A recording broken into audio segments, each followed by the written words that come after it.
Okay, so I've just got back from a brilliant wedding and covered. I just got back from a brilliant wedding and I'm sure many of you will be going to weddings this year, and if you are, then I'm going to show you in this video how to take a champagne glass and some of the flowers from the wedding to make a perfect wedding present.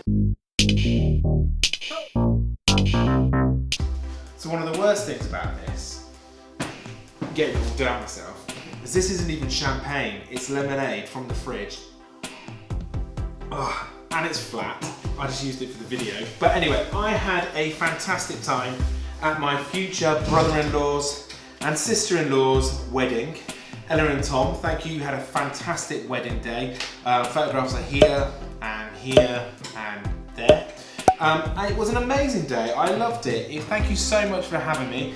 It was great to see so many people having so much fun. The food was great, you looked great, and so I want to capture something from that wedding so that it can go into your home, and then every now and again you will catch a glimpse of this present and it will take you back to your wedding day.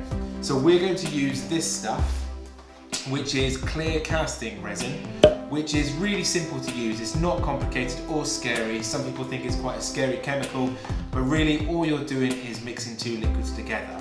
And then after about 12 hours, those two liquids will become solid and crystal-like. And we're going to use one of the wedding champagne flutes and some of the flowers that were left over from the wedding. And we're going to cast those flowers inside the wedding champagne flute so that you've got them preserved for years to come.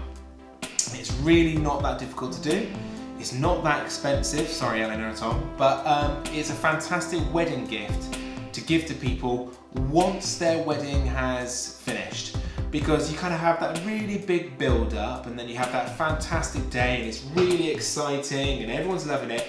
And then I'm sure just like any amazing occasion, whether it be on a holiday or some other celebration, you always get that kind of bit of time afterwards when everything's quietened down and you get that kind of post-wedding blues. And this is a great way of giving someone something after their wedding day to perk them up and really remind them of how special their day was.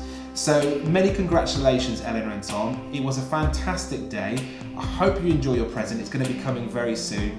And for everybody else, this is how you make one. All right?